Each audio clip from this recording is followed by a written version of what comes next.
Hi, I'm Kim, And I'm Pancho, and this is Now That You See It, the show about the ideas hiding in plain sight, the patterns underneath the patterns. the stuff that quietly runs your life, These are the conversations you can't stop thinking about and that you can't wait to send to a friend. because once you see it, You can't unsee it. hey, we are here. Kim, we're doing it once again. I noticed we're almost at episode 30. Oh, really? We're Nice. getting That's close to awesome. episode 30. I don't know why it was. I mean, it's something that we both know. We work on episodes every week, but Yeah, I do. it's just like it hit differently when I thought about it in that, just being like, oh yeah, we're 30 episodes in. That's kind of cool. So, It's so great. What I love about the rhythm we've got, we've got this weekly distribution mhm, that it is something that I have in the back of my mind when I routinely, because now I've queued myself up to be thinking about the things that I can't unsee. Like I finally have a vehicle for them. We got little podcast notes or like our idea compository. mhm, And like I finally have somebody to talk every week. I get to talk about this. And totally. then I have an excuse to email famous people and be like, Like, come come on the podcast. You sound fascinating. Come on. This is another like, I don't know. For those that are listening to us, if you've got big ideas and would love to share them, like pitch it to us. This has yeah, been our guest episodes are really fun. We love talking to each other, but the guest yeah, episodes are really fun. totally. Yeah, and it is this kind of interesting dynamic. We've talked about this in recent weeks. Like, I would do this, you know, just because I want to do this. It's really fun, but it's also better when we have good guests on, have like more in-depth conversations with people that have something to share. Um, and the flip side of that is, well, for people to want to come on our podcast and talk to us, we need to have the listeners to be able to say, hey, like, here's our audience, this is what they're like. This is what they care about. This is what they want to hear from you when you come on the podcast. So, one thing that we're going to start trying to be more careful about, more intentional about is asking you, listener, if you like what we're doing here, if you think this is worthwhile, there are a few things you can do to help us grow the podcast. One is rate and review on whatever platform you use to get your podcasts. Another one is, I know, on some like Spotify, you can leave comments in the episodes. We genuinely love getting comments. Um, and then the third is, if you listen to an episode that you like, share it with a buddy. Like, Please. spread the word. So yeah, if you like what we're doing here, Yes. help us out and help us grow. And now that you see it at gmail.com is email. Okay, cool. Yes. Yeah, Like and if you want to subscribe. get in touch with us to potentially be a guest, Now that you see it at gmail.com. Kim, I'm curious. Another thing that we're going to try to do is talk a little bit about the work that we're doing outside of the podcast in the world of coaching. Do you have anything coming up? I've got two things coming up in the June and July timeframe, and then one Oh, thing cool. I'm like spinning up in the May timeframe. But June and July are two workshops that are about how to make your culture, like at work, burnout resilient, but also just from the perspective of like your average small business owner or your average corporation group, anybody who's got a team they care about, how to make Mhm. sure that your team can be you're the marketing channel that you need it to be in terms of just like people love to come to work and they love to be there. They know why they're there and they spread that message to the customers and clients. And so I've been leading a good to great series with our chambers of commerce in Rhode Island on how to, a lot of good managers end up doing things they feel like are good that end up burning out their teams. And so we teach how to go from that Mhm. good behavior to the great behavior of really doing the things you intend to do without burning out your team along the Yeah. way. Wait, So it's June 4th. Mhm. what's a good behavior that burns out teams? What's an example of this? I use 5 archetypes. So, like the protector, the perfectionist, the nice one, all these, there's 5 of them. And so, a good behavior for a protector would be like, I want to protect my team from experiencing the drama above me, or Mhm. I want to protect them from hearing bad news, or I want to protect them from decisions that I don't agree with, that I don't feel like are good for them, or extra work. And so I'll take it all on, or I will sort of like shield them. But they can usually feel it. They can feel that something's amiss. And as much as you're like, I am doing this for you, Yeah. they sense you're not telling me the truth. I can't trust you. Even if they're not saying it, even if they're saying, thanks so much for covering for us. There's a part of them that's like, and I can't trust you. Yeah. You're holding something back. And so we teach how to sit with the discomfort of having to deliver hard things and having to allow people to have their discomfort about what's coming at them and just the reality of the company that they're in, the work culture, without putting too much on your team. Because your job as a manager is to funnel, channel, translate, for Totally. example. But yeah, there's a Cool. bunch of those. And then the other Okay. one is how to give effective feedback. So there's two. Okay. They're both part of the Good to Yeah. Great series of the Chamber of Commerce. Mhm. Awesome. Yes. Cool. How about you? What you got? Yeah, I have a couple between now and the end of April, so this month. I'm doing one on May 21st at Lyft Co-working Space. So for people who are listening and are local to Truckee or, even right outside of Truckee, the Reno, Tahoe area, um, I'm doing a workshop. It's a lunch and learn on the dynamics of being right and Oh, like counterintuitively of how um being right how being wrong often looks and feels like being right until after the fact. So yeah, all of the cultural and social forces that go into the way we think about being right, the way we interact with other people when we disagree with them, and the way that that shows up at work and keeps us from being able to work together as a team to pull in the same direction. Just because we go into autopilot a lot of the time when we disagree with somebody, we very quickly make it about them as a person and not about their idea or about a different perspective, and yeah. causes drifts between people. It leads people to fall out of trust, to essentially take on like I'm a good guy, they're the bad guy mentality. And then on May 30th, I'm doing an online workshop with Basecamp Outdoors. And that one is specifically targeted for people who are job seeking. It's focused on interviewing and storytelling in interviews Oh, in a nice. way that's actually going to be impactful. So we talk a lot about, the dynamics of what's happening in an interview. On the surface, it looks like, well, I'm just here to prove to you that I know how to do this job. But there's a lot more happening on the interpersonal level, and how you can navigate the interview and tell stories, basically present yourself using a narrative that makes you a more compelling candidate, that makes you memorable, that kind of ingratiates yourself with the people who are interviewing you. So they're like, oh, I like that person. I don't know why, but I like them. I want to work with them. So that's going to be May 30th. It's Basecamp Outdoors, and that's a workshop that's available for anybody to register for online and attend. That's awesome. That'll be Yeah. such a good workshop. That's great. Yeah. I Yeah. wish It'll be I fun. had that when I was interviewing for jobs, like somebody to help me tell my story Yeah. better. Cause man, it can just, you end up like, I did this and then I did that and then I did that and then I did that. Totally. And then I paused and did that. Yeah. Yeah. It's not like the narrative arc, the tension. Hmm. Yeah, that's cool. Yeah. Thanks for sharing it. Yeah. So with the updates out of the way and us, asking people to help us grow the podcast, what are we talking about today? You're bringing a topic this time? Yeah. Okay. Well, you know me well enough by now to know that like when something hits for me, I don't shut up about it, Yeah. whether it's Rosalia or like, which I'm Sure. going to June 11th. I'm going to this woman's concert in Boston. I can't wait. I don't go to concerts. I don't do these things. I don't stay up late. I don't go to cities. But I'm doing it. It'll be awesome. I read a book and I read lots of books. I read a lot of books and I read a lot of books about self-improvement, psychology and workplace culture and all kinds of stuff.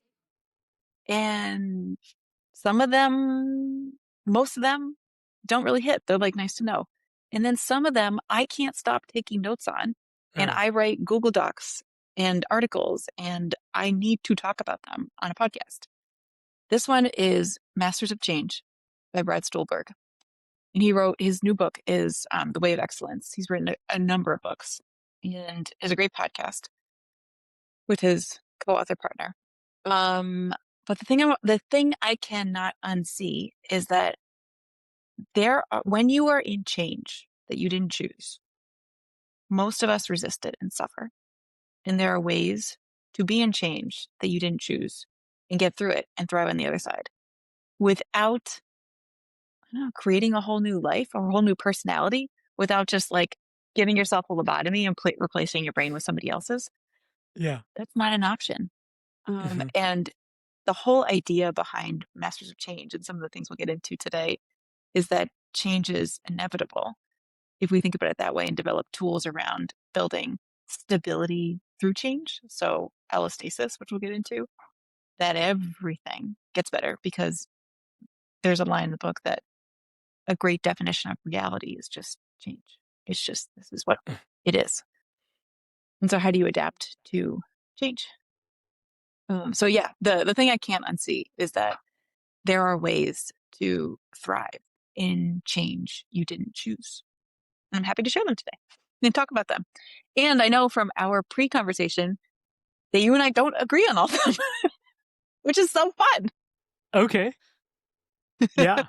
Yeah, I shared with you what my thoughts were on, you kind of floated this topic and told me what you wanted to talk about, and I just shared with you before we started recording what my thoughts were. I didn't know that some of mine were in opposition to yours. So, yeah, I'm excited to see where this goes. It's a different So, take. yeah. Yeah. So what's a good place to begin the conversation? Like how do you want to set the scene? I think the the line that really like, whoa, hooked me and that I Mhm. keep repeating to myself is, and I'm going to be careful with this line because there's a couple examples I'm going to give that are very much, that's not the word I'd use for those examples, but it's what opened the door for me. Sure. And the line is, delusion takes a lot of work. It takes a lot of literal physical body work to resist reality or to fight against something, to fight against a change. And you see it in the physical manifestations of either, like on opposite ends of the spectrum, hopelessness, helplessness, depression, of just the physical collapse of that, the like literal body effects in terms of um, your cognition, your ability to like put ideas together, have positive thoughts about the world, your heart, the condition of your organs can all start to, when you get into the sort of the lower states of hopelessness and helplessness, really start to deteriorate. And on the opposite side, toxic positivity can do the same thing in a little bit of a different way of being really positive all the time when you don't allow yourself to have the both and of like, I can see how this might work and I don't like where I am right now. I don't like this. Without having that release of reality, of truth. If you're just like, nope, we're going ahead with, or like, you're fine, you're fine, you're fine, you're fine, you're fine. Mhm. It is stressful. It raises your heart rate. It raises your blood pressure. It stiffens your arteries. Your cognition is also affected because you're not letting other things in. And so we see that was a line that sort of opened it for me. And it opened it for me because my day to day work, like my 9 to 5, the reason I'm wearing this jacket right now, because I've been in meetings all day long, is I work in health equity. And Mhm. the frame I use for health equity is this concept of weathering that Arlene Geronimus, a researcher, developed. And the idea is that stress compounds, little stress compounds over time into a physical experience that ages your body faster than time does. So what we see is, and this explains many of the health disparities many of the health disparities that we see is the variance in them anyway. We see that bodies who have experienced racism, whether generationally, intergenerationally, or in this lifetime, seem to incur diseases earlier at a more severe level when they enter. They have a worse course, and folks die younger. And what that tells us is that stress, period, but specifically in this case, racism, ages the body. It stresses the body out so much that it ages. So that, and I look at this through a maternal health angle, and I'll pause after this little nugget, but maternal health is so important from a public health standpoint because pregnancy is really hard on the body. Mhm.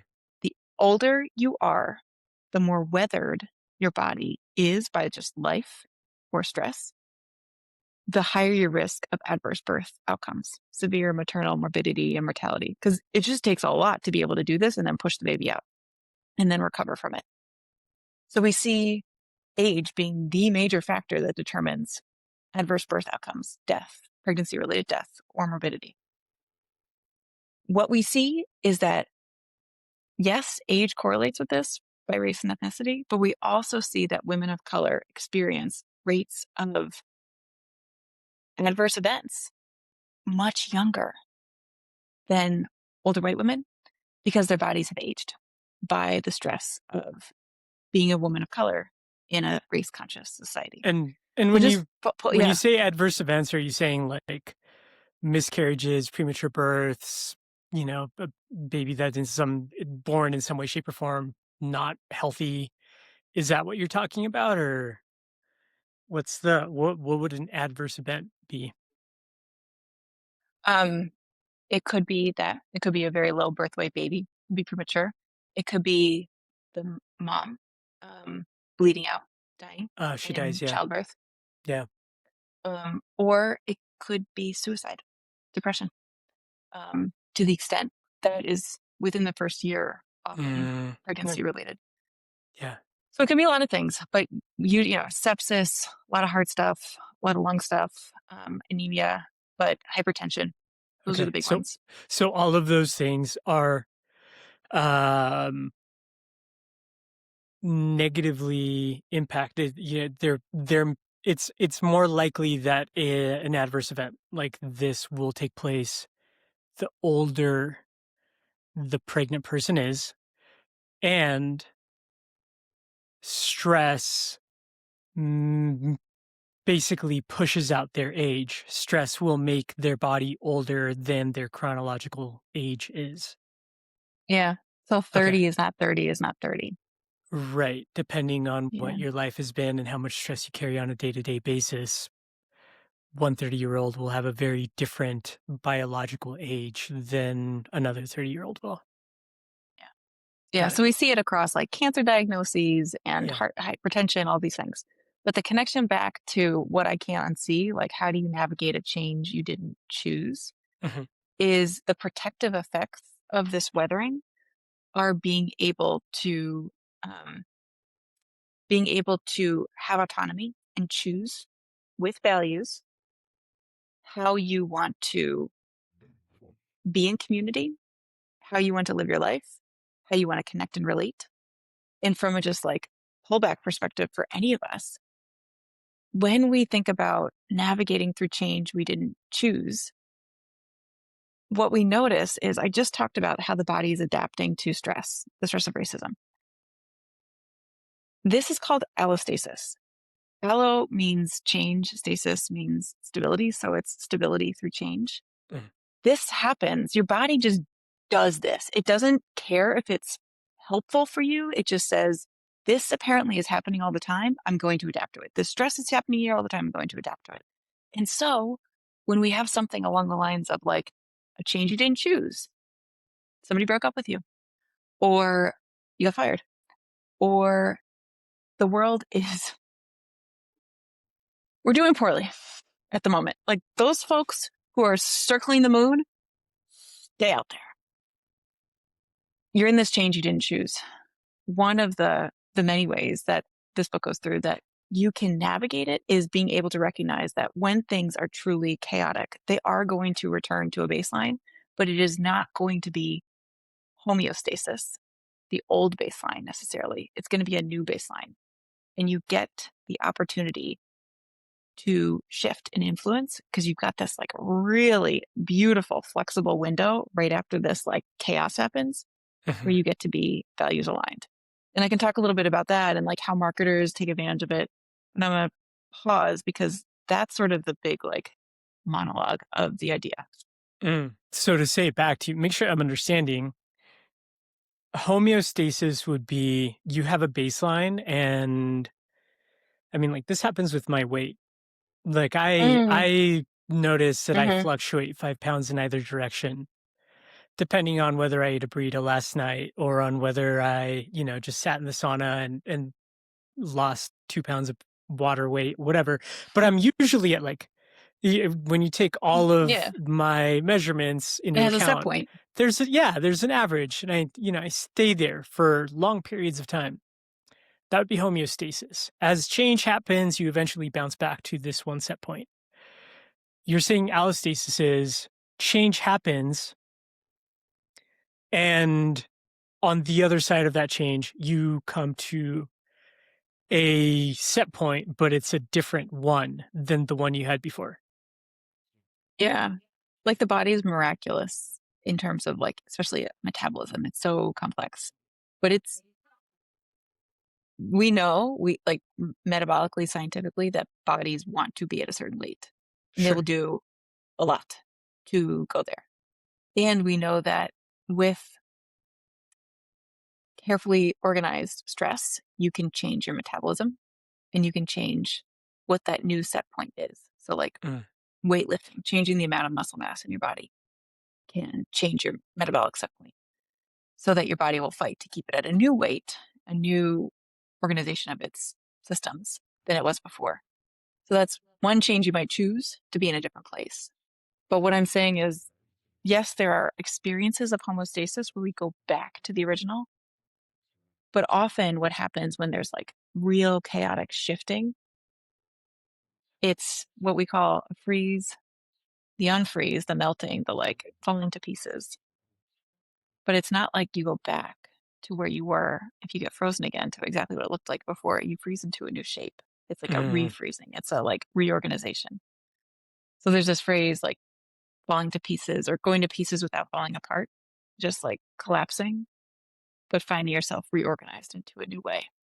Uh, so what's That makes what's a good sense. example of this? Yeah, like what's an example of this in your life or in the lives of the people that you coach with, where you notice, okay, you're not like you are falling to pieces, but it's not chaotic, disruptive, like traumatizing. It is you falling to pieces to come back together in some Yeah. new configuration.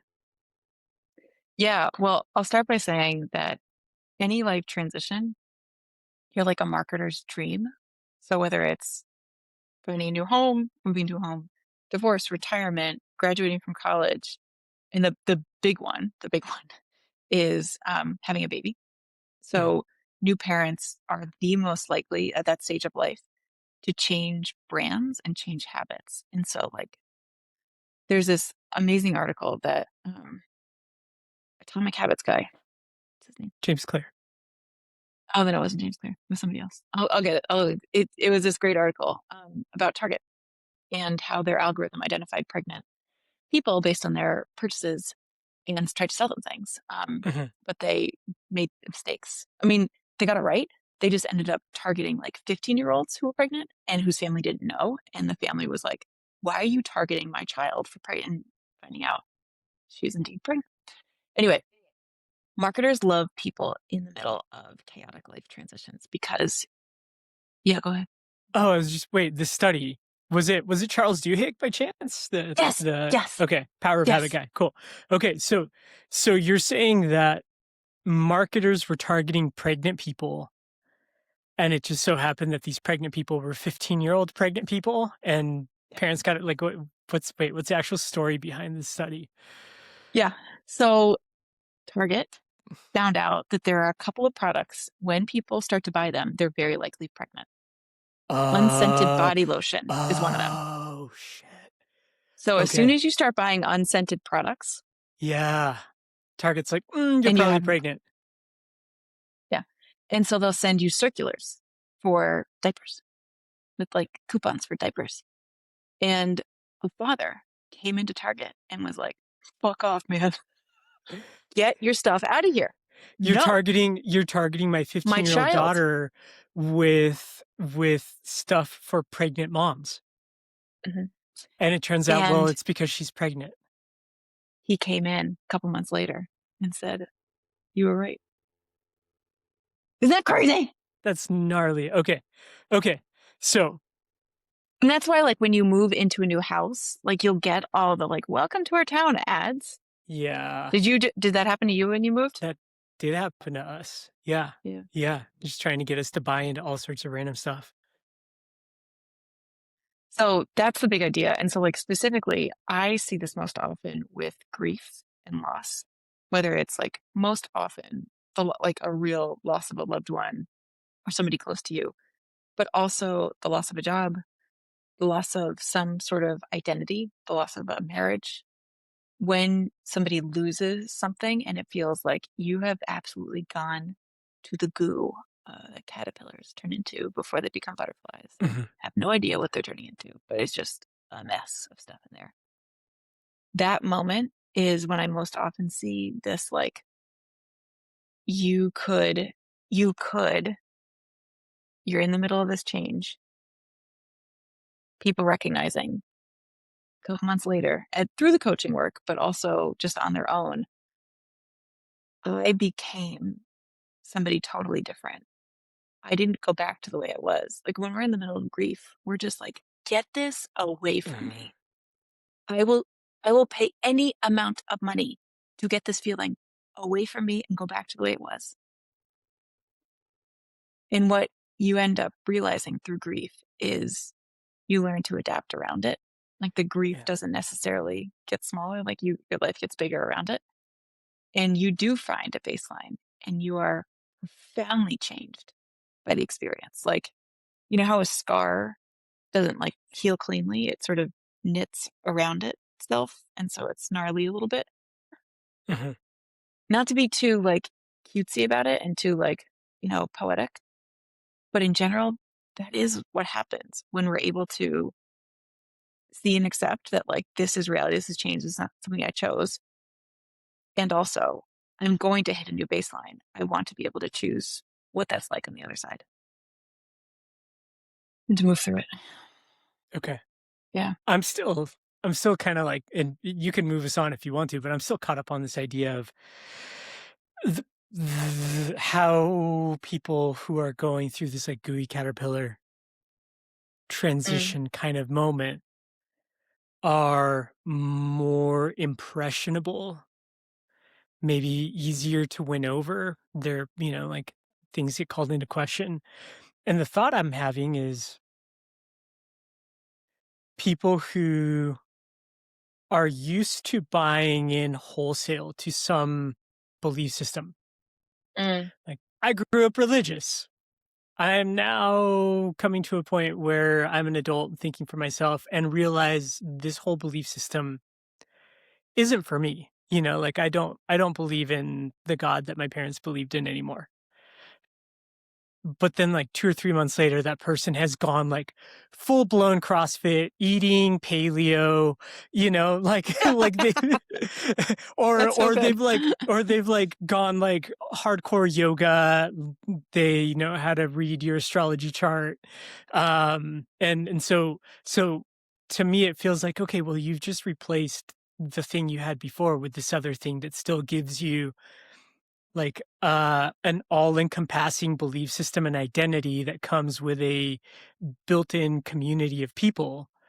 um from the perspective of this dynamic of homeostasis, allostasis, how do you think about that kind of a that kind of a person, or Yeah, the maybe not, zeal that kind of a person, but like somebody who does that, who goes from one identity group to another? zeal of the converted.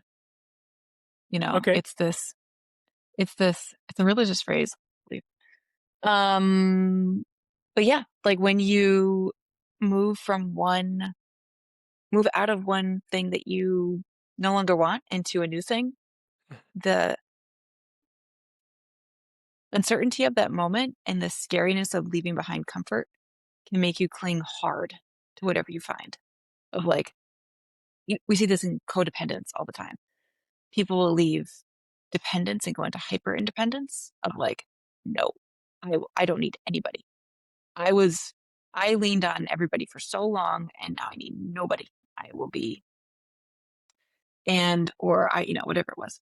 Um, I will not be moved by other people. And so Mhm. there's a hyper independence. What I see in what you're describing is this person is still in the change. They haven't hit the allostasis baseline, new baseline yet. We're just still doing this. Okay. And like, ask me how I know. I mean, like, this is something that I've definitely done. I've yo-yoed back and forth between just like, I don't know, extremes of different orientations, different takes on the world, sort of like trying things on. But it's it says to me, you're not done. You Mhm. haven't you haven't hit the thing that is the new baseline for you. So wait, what does being done look like for somebody who is casting off that kind of a identity, belief system, community, Mm, if they've gone and plugged themselves into another one, yeah. and that's part of the process still, what looks like the allostatic done point. Before we started recording, you were telling Yeah. me about this magical experience that happens to you that I'm not sure that a lot of people experience in this like really beautiful way that you seem to be able to move into a both and like this is happening and I don't really like it for something that you don't love. I can notice that this isn't where I want to be and also this is what we're going to do next. Mm, My sense is that a healthy I'm not sure if there's a doneness. I'm not sure if it's like you're when I say baseline, I just mean like it's you're a climber. It's like your new resting place before you go on to the next climb. mm, What is it? Like you got the holds and you've like found your where your foot's gonna go and you can sort of like rest in a place before you move on to the next spot. It's mhm. just like we're gonna be here for a little while. To me, the signs of that are being able to hold the both and of in some self compassion of how you got there. Of like this is yeah, I hold responsibility. And also, there's some pain. And also, there's some joy. And also, I don't like this. And also, while not trying to make it make sense, it's just being able to be with the sort of soupy nonsense of it all Yeah. is a good sense that, like, okay, yeah, you're holding the both and Mhm. sitting with the discomfort. I know. What about you? When you notice either yourself or clients sort of being in a place of wise acceptance, wise hope, as opposed to resistance, what does that look like? Is that even the question? Do you have another question you want to answer? Yeah, I think for me, with the people I work with, it's similar. It's definitely like if you can hold up two contradictory things at the same time and see them both as valid, that shows, okay, you're no longer just clinging to this one belief system and allowing it to give you comfort. Because usually a belief system is going to be coherent, right? You believe these, all of, I mean, and actually that's not true. A lot of these big belief systems have a lot of incoherencies. Um, but usually there is one right way of thinking about a thing. And you can see that in all of the people that belong to whatever that identity group is. We all think about this way. We all vote in this direction. We all think that is evil. We all, whatever, right? Um, the moment somebody starts to go, I can see that point of view, and I can also see this point of view, and I can see how somebody would believe very ardently in one or the other. Like they both hold water, and maybe they both also leak water. Yeah. Then that person's starting to get themselves out of the rut of just giving themselves over.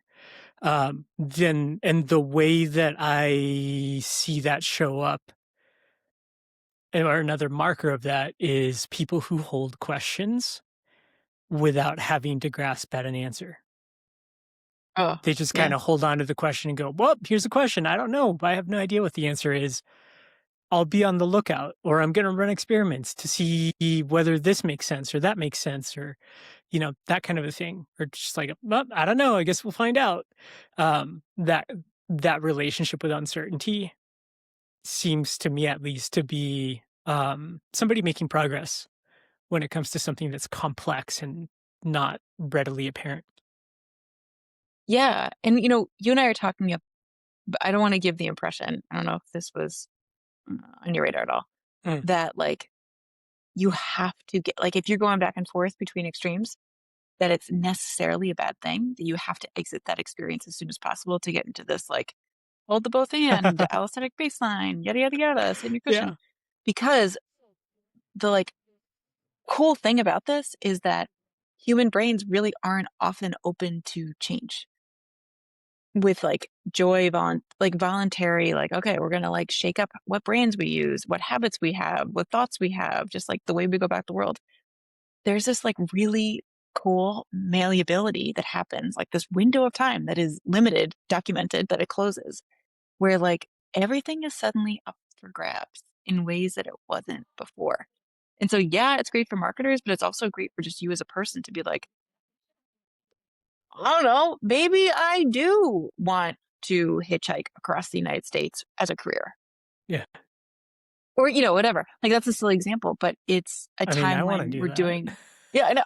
That's like But like, sign me up. right. This is why people travel abroad because like it puts you in a place that it shakes up all your routines. And so you Mhm. have to try new things and you have to go very far to come closer to yourself and all of those phrases. But it's the same reason why people tell you when you move into a new house, do everything that you want to do for the rest of the time you live there in the first 6 months. Yeah. Because after that, ain't happening, baby. The Yeah. window has closed. Fuck. The change's not gonna happen. Can you tell Steph that so that she can stop asking me? No. It's over. We missed our Totally. window. We missed your If you window. It's if you done. wanna get Pancho to go do whatever home improvement thing, we just have to move houses again. Yeah, exactly. And then that's like people know this. So I'm sure in the first 6 months of you moving in, you got nailed with marketers, Yeah. Yeah. home improvement people, all kinds of stuff. Yeah. Yeah. Yeah. Okay. So part of this, and you called it out specifically, and I'm wondering how it ties in, is this definition of suffering. That suffering is time multiplied by resistance. What's that about? Yeah. I'm so excited to talk about this. It's not my definition. It's in the book as well. Like you had originally said, like, let's do a book report on this book because you're so excited about it. And I was like, no, I could never. Here Yeah. I am doing exactly that. But it's this idea that like the more we resist and the longer we resist a particular change, the more we suffer. And suffering is, in my definition, optional. Pain is inevitable, suffering is optional. That the suffering comes from the resistance to reality. It's the second arrow. Mhm. So, like, the first arrow is the pain, the second arrow is the resistance, the questioning, the like, why? Mhm. That is the optional amount of pain. And that the longer we resist what's real, the more we put ourselves and others through unnecessary suffering. That's, and for me, in this whole like how to survive a change you didn't choose, recognizing when we are resisting that change can reduce the suffering. So that like this idea that I want to, I'll stop talking, but this idea that pain clinics and like pain in general, when you have chronic pain, the people who are working with people with chronic pain are Mhm. not trying to actually lower your pain. They're trying to lower your resistance to the experience of being in pain. And so not avoiding the fact that you have chronic pain, not beating yourself up, not hating it, just saying it is here. That is what lowers the pain eventually. Mhm. It's changing your relationship to the fact that it will always be there, that paradoxically lessens it. lessens the experience of suffering around pain. Okay, so that's my take. Right. How does that tie into this idea of allostatic change of allostasis where you're going through, like following a major transition or a major change in your life, you find yourself at a new baseline. Yeah, for me, Mhm, this is about when you're in that window of like everything can change, everything's open. If you're sitting in that window and resisting, you're going to arrive at an allostasis, an allostatic mhm, baseline that represents that suffering and that resistance. It's going to be the baseline of this is just how life is. My literal body has adapted to the physical effort that it takes to resist reality. The idea that delusion requires a lot of work, heart rate, blood pressure, diabetes, affecting your brain.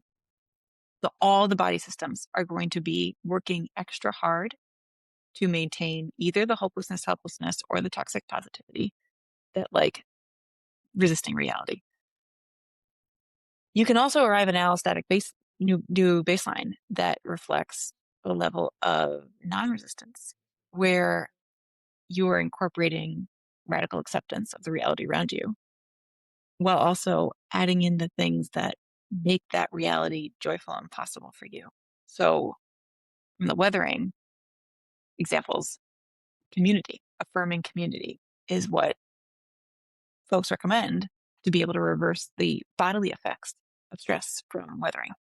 mhm, It takes cognitive effort, it takes mental capacity, it takes emotional capacity to build community. If you are spending that resisting reality, you do not get the healthy effects of community. You will have a new baseline based in resistance, in your suffering. mm. This is like what Julie Bacon is doing with the Mothership Collective. Yeah, totally. Totally. It's like, okay, you're gonna reach a new baseline. You're now a mom.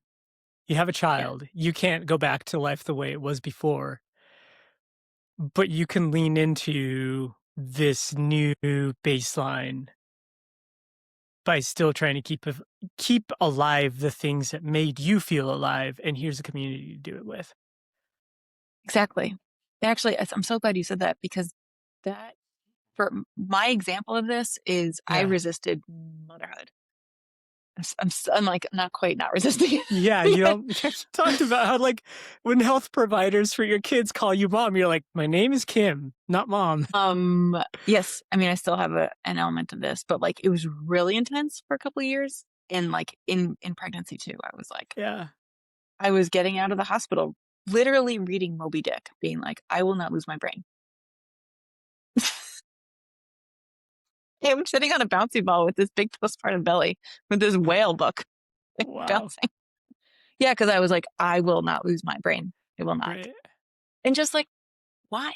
Why was I spending all that energy reading about a whale when I could be just like present in this newborn period that is Mhm, very temporary and is it's okay. It's gonna what I need to come back will come back. I will not bounce back to the way I was because I am not that person anymore. I'm gonna be changed. Let mhm. me be changed. It took me a while to figure that out. I read a lot of books along the way though. Okay. Crazy things. Yeah, yeah. And so the suffering is the resistance of the change. It's how long it takes you in that transitional period to go, "Okay, I guess this is happening," Yeah. and to align yourself with the like you said, like, the new reality of the unwanted change. And yes, and what I am still like gobsmacked about how you described your process is I had to grieve. Like I had to grieve the identity of I am not the like I'm not the person I was before kids. Mm, I'm not the the brain, the human, the heart, the like all of it is radically different. And I do need to accommodate not just these kids, but the new person I've become with new capacities. Because like the strengths won't grow if I don't make space for them. But I really, really had to go through a physical and emotional process of active. Like I had to choose it, grieving to get there. Mhm. And that's what I was like remarking on with you of just, you were like, well, this is the way it is. And I was like, I would have to cry a lot.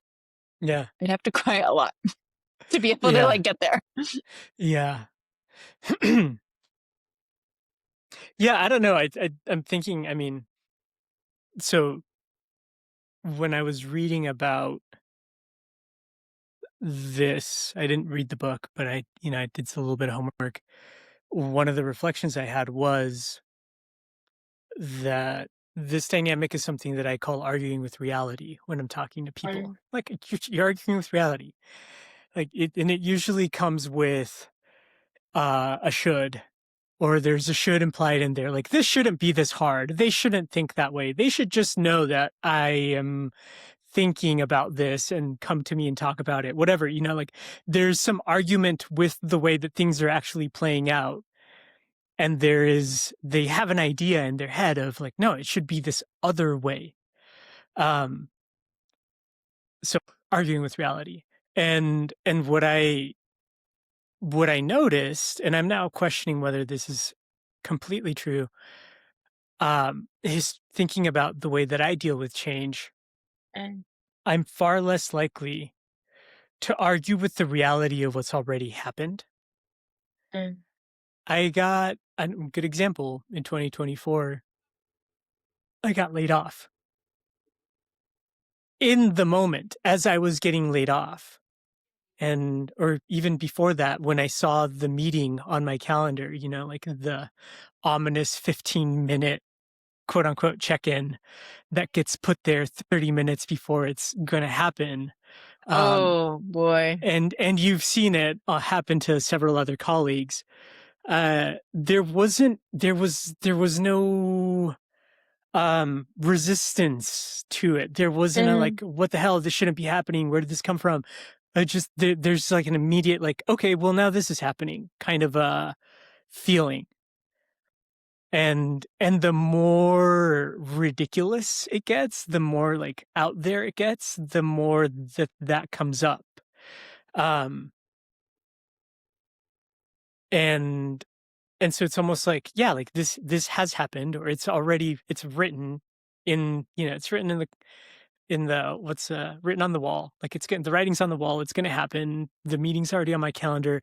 I can't evade this. I can't prepare in such a way that it's going to avert this outcome.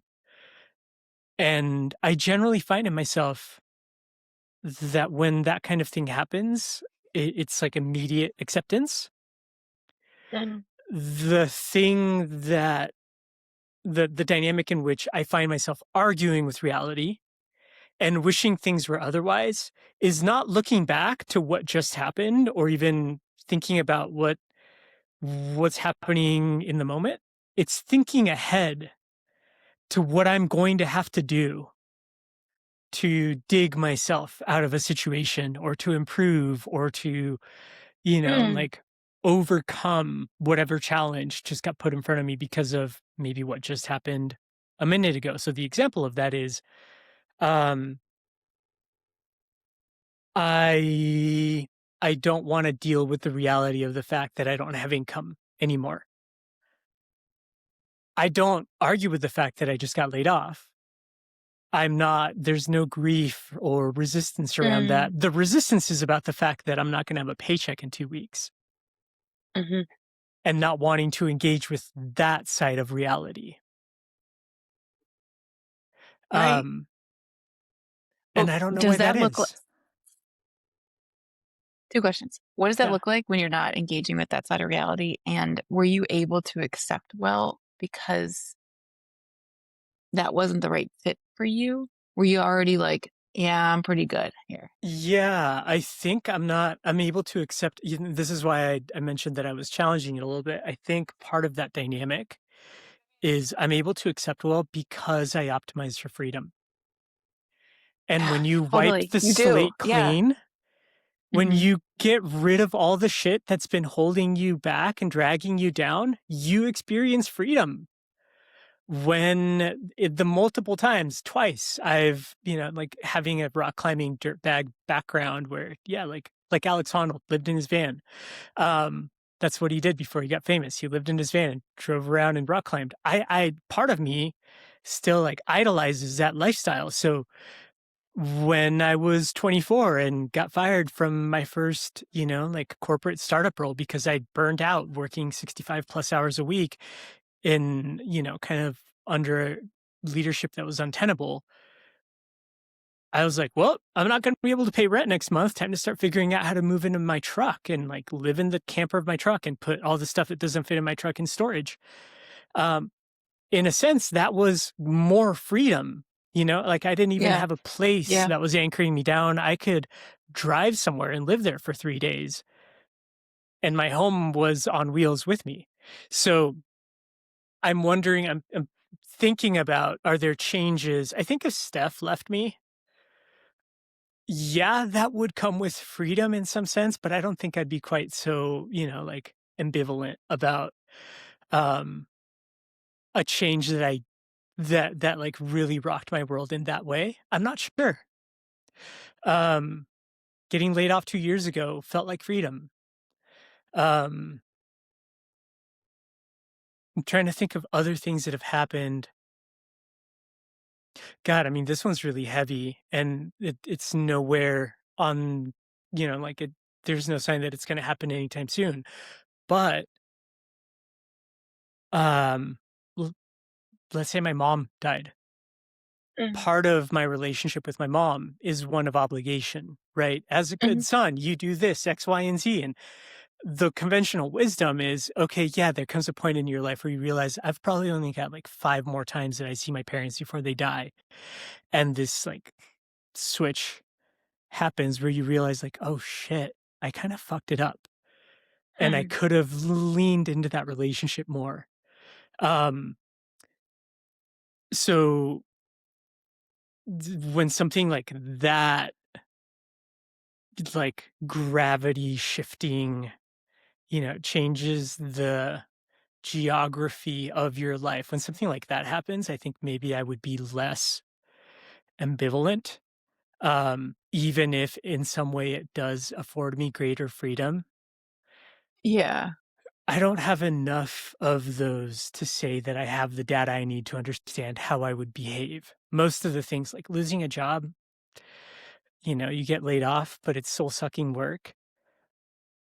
Looking back on it now, I'm like, yeah, that was great because now I'm coaching and it's amazing. And even though, like the finances got hard, everything else got way better. Yeah. Well, you optimize for freedom, Yeah, which is not optimizing for stability. And some people optimize for stability. sure. And so when the changes happen that like they play to the freedom favor, lose a job, like if you're optimizing for stability, that sucks. Freedom, you're like, well, that's an opportunity. Yeah, I've got Where's that tons going of to take me? opportunity. Yeah, like, right. Yeah. Like it's just, like 360 degrees that I could move in depending on what I want to do. Yeah. And I imagine that your life, your not only your personality and your values and your attitudes were sort of predisposed to make the most of that, but I imagine that there were choices in your life that you had made that easier to adapt to than somebody who was like wired for stability, who Yeah. may have said like, because I will have this job for 50 years Right. and I want that, I'm going to make all these other choices that fit around that. Yeah. Whereas, optimizing for freedom means a little more flexibility. Yeah. Yeah. That's quite possible. I'm really curious though about suffering equals time times Yeah. resistance did Yeah. not hit for you. It I want to didn't. know more. It didn't. Yeah. My background's getting a little dark. Let me turn on this light because I feel like I'm getting like, I don't know if that's In any cave. better, but I know I'm in a cave here. Um, yeah. So the definition of suffering times resistance. And I mean, like I think we're saying the same thing and we're focusing on different aspects of it. I don't know that we actually disagree. The reason I say that is you even brought up like the Buddhist perspective of the two arrows, right? Like if somebody Mm, shoots you with an arrow once, yeah, that hurts. That's a wound. If you then pull that arrow out and you're like, somebody shot me with an arrow, and you know, like dwell in that, and maybe you hold resentment against the person who shot you with an arrow, and that's metaphorically like stabbing yourself with the arrow all over again. So there's the initial event that causes some degree of pain, and then there's the dynamic of how you move on. mm, And if you move on in a way that keeps that pain alive, then that's the time aspect of this suffering, right? You're if change happens to mhm, you, the change is hard, the change sucks, but then if you hold on to the resistance and you don't want to accept what's happened with that change, that's when you stab yourself with the arrow again, because you're just like, no, that shouldn't have happened. This isn't my life. I don't want to engage with the new reality. That's suffering. And the definition of suffering that I brought, at mm, least the one that I've been working with,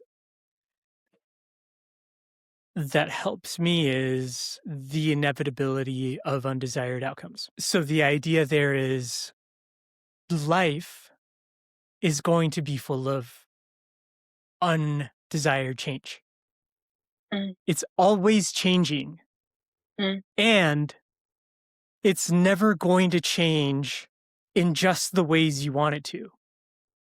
So, and the entire project of Buddhism, which is where the two arrows metaphor comes from, is it's really freaking hard to mm, practice acceptance perfectly.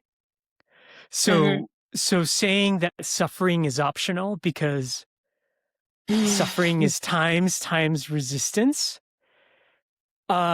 feels to me like saying like, oh yeah, it's easy, just practice perfect acceptance of all of the things that happen in your life, including the ones that really suck, and then you won't have Mm, to suffer. You'll just have to experience the pain once. Well, like, mhm, yeah, that would make you a Buddha. That's mhm, it's a really tall order. So so saying that suffering is optional, because if you were just to just accept all of the unwanted change in your life, um, feels like something similar to like, well, if you were just to forgive all the people who wronged you throughout the entirety of your life, you you wouldn't have to carry that weight. Well, like, yeah, forgiving some people is really fucking hard because they were total assholes. Um, mhm, so so it feels to some degree like a superhuman request that's implied in saying suffering is optional, because if you were to just accept it, it would cease. That's one. And two, everything is changing all the time. So, it's not the inevitability of one undesired event. It's the inevitability of a series of never ending consecutive undesired events. Like, it's gonna be hard. And mhm, even if you start to lean into acceptance, you're going to backslide. You're going to forget. Your meditation practice will fall off. You'll stop going to church. You'll stop journaling. Like daylight savings time will come, and your sleep schedule will get thrown off, and it'll completely mess with your emotional baseline for a month straight. Um, so that's the part I disagree with. Kind of this like very simple, clean, neat definition that suffering is optional. And if you were to just very quickly accept the change that is happening, you could go back to not suffering, because one, that acceptance is very difficult. And two, right around the corner, something else is going to change and you're going to have to deal with that all over again. So it's more of just like going through life knowing and accepting that there will be suffering in the form of undesired events. I think that allows people to give themselves more grace and to be yeah, more realistic. yeah. I see How's what that you mean. landing with you? Yeah, and I get the inevitability of suffering as humans. Because if We don't do that. We're not human. Like that's not, I don't even think the Buddha did not suffer. Yeah, like It's perfect robotic. equanimity. Perfect equanimity is really freaking difficult to attain. Yeah. I okay, here's the thing that's like stuck for me Mhm. is if I were to make a mathematical model, Let's I was go going to there. get my regression coefficients out. Yeah. I would put a lot of weight on the resistance part. I wouldn't say it needs to go to 0, but I would say that coefficient is high. Of all the factors that contribute to suffering, I'd weight that one the highest. That it can have the most the highest effect on like, and again, I'm distinguishing suffering from pain, which I do think stress is part of life. Pain is part of life. Mm. It's the other layer that I include as suffering. It's the clinging, it's the attachment, it's the wanting things to be different than they are. I see it as being human, that like we're not going to perfectly go from pain to like experiencing a letdown to like, oh, okay, that's fine. This is how it is. Like we have to go through the grief process, Mm. among other things. But I do feel, I don't have evidence for this. I don't actually have a regression model. I have Yeah. no R squared. But I do feel like the thing, at least, that drives my suffering and the suffering for people that I coach is the resistance Yeah. to it. And that may be really myopic because, like, it's been such a big factor for me, but it's the heavy one. I think that there's something nuanced here, and it's that I've got like a half-baked inkling of what it is. Um, there's a difference between having an unwanted thing take place, unwanted change. And there's a difference between disliking that and resisting it. So I think that maybe that's where we might be talking past one another. Mm. It's like what does resistance look like? You just said it's the clinging, it's the attachment, Bargaining. it's bargaining, it's what I said, this shouldn't be this way, this should be different. Um there's a different and what's coming up for me is the difference between disliking something and judging it. So when Yeah. you dislike something, you say, "I don't like this." Like a person. Let's just go with a person. Like, I don't like this person. That's perfectly allowed. You don't have to like everybody. And there are people who are going to rub you the wrong way. And you can absolutely say, that person rubs me the wrong way. We are very quick to then say, because I don't like this person, they're now the bad guy. Yeah. They're dumb. They're incompetent. They're evil. They don't like me and they've got it out for me. So I am going to have it out for them now. We make up all these stories, right? Um, so, so I'm wondering if there's a similar distinction to be drawn here with change, where I don't think there's anything wrong with sitting there and being like, this really fucking sucks. I don't Hmm. like this. I don't think that is the cause of suffering. I think it's actually validation, right?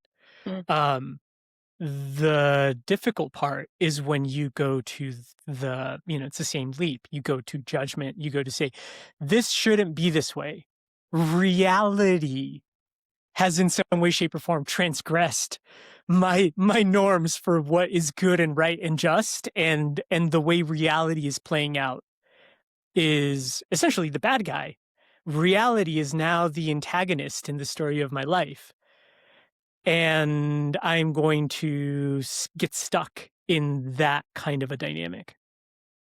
Or you go into fix mode. Like you're talking about the like reality is transgressed. And then I also see people being like, I will change it, I will fix it, I will do these Totally. things, I will fix everyone's feelings about those things. Or just like, it's fine. It's fine. It's not a Yeah. problem. It's actually not a problem. Yeah. I Any of mean, we do those that would with be people. suffering. Yeah. Yeah, we do that with reality, we do it with people. I can fix them, I can change them. Like, Hmm. if I try hard enough, they will start behaving, believing differently. Um, yeah, and that's where I think that's where the suffering comes. Yeah. Yeah. Because saying, like, sitting there and saying, like, this sucks, I hate it, Yeah, is real. It's not resistance. That's just truth. yeah, yeah. That, like, I accelerates the move towards out of suffering. totally. Mm. Yeah, yeah, I'm writing an article right now. Andrea Gibson, amazing poet. She wrote, "Even when the truth isn't hopeful, the telling of it is." Mm. And it's that dynamic, right? Like, but a lot of the time, sometimes all it takes to feel hope is to call out how shitty things have gotten. Mhm. And it feels like this sigh of relief, this like, a fresh breeze moving through like a damp, stuffy room. Just like, okay, finally somebody said it. Mm. So that's where thinking about now, again, my definition of suffering, the inevitability of undesired events. I'm still going to hold to like it still sucks, like so Mhm. so is there no suffering in sitting with the suck as it's happening? You're telling yourself stories about why that suck is happening, who you are, anything other than you're judging the feeling of Yeah. this sucks. So in this framework, pain would be the this sucks, I hate this, but it's happening and we're gonna have to move forward with this new reality. Suffering is this sucks, I hate this, and I refuse to move forward with this new reality. I'm gonna sit here and try to fix it, try to Yeah. change it, try to bargain my way out of it. Okay. Catastrophizing, blaming yourself for it all. Right, right. I'm not sure if like using pain and suffering, those two words in this framework in that way, I think helps. It helps me understand.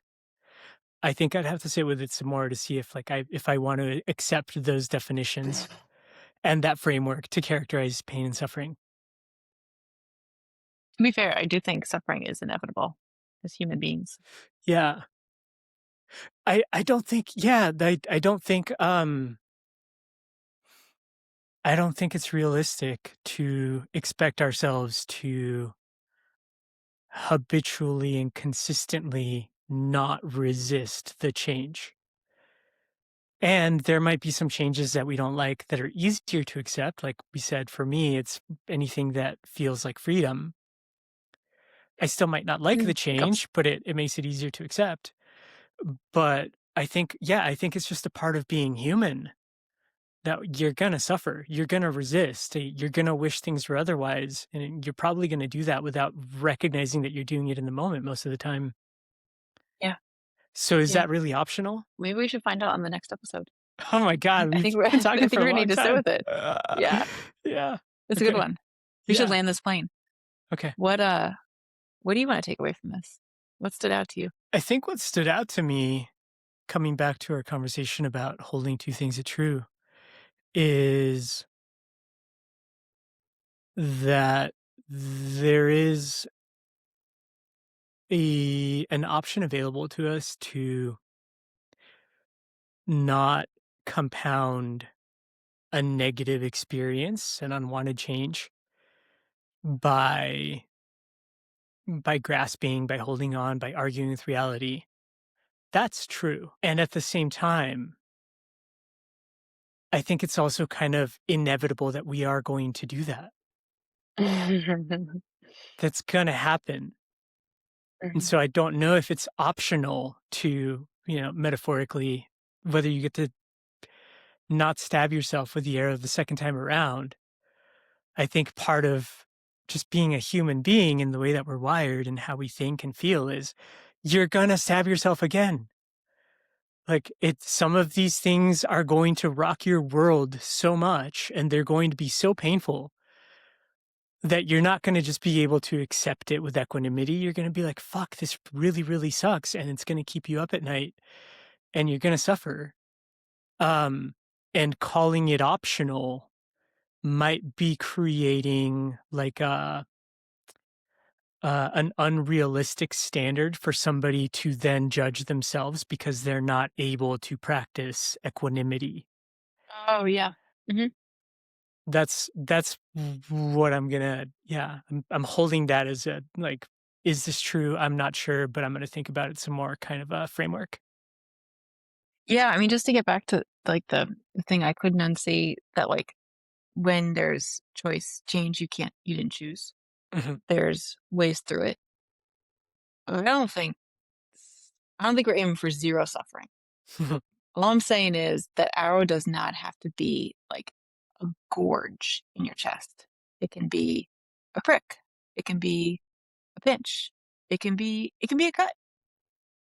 But there's some level, there's some degree. Like this is not on or off suffering. This is reducing the burden. Mhm. Yeah. Yeah, like, there's a gradient of just how much you can allow this to completely take you out at the knees. Yeah. I mean, I say this as like I'm the queen of resistance. I like this is my mode. I do Yeah. this. So like speak from trenches, man. Totally. And I know that at least for me, like it's really painful to come face to face with your own resistance and to step away from it. Like we talk about these things like it's really easy, just like, oh, just don't resist. But like there's such deep pain in leaving the resistance. Such deep pain. Yeah. So Yeah, like, it makes that is a sense why it's difficult, there. painful thing in and of itself. Yeah, resistance, it can feel really protective. Bargaining feels really numbing and protective of like, no, I don't, I can prevent this reality from being true. Yeah. Yeah. So it's hard, Yeah. but this is a fun one. A Yeah. book Yeah. report episode. Yeah. So, yeah, again, for people who are like, "Wait, what is this book?" It's Masters of Change by Brad Stulberg. Cool. Thanks Yeah, for he's a good dude. I want to have him on the podcast. Now that I've like sung his praises, get yeah, this man on the yeah. podcast. Let's publish this episode and send it his way, like, "Hey, dude, you can come Come on, correct all of correct the the record. mischaracterizations." Yeah, yeah, Probably the pronunciation of his name. yeah, Too. quite likely. Who knows? Yeah, Cool. good. Alright. All right, friend. Have a good night. Thank you for the interview. That was awesome. Yeah. Yeah, thank you, Kim.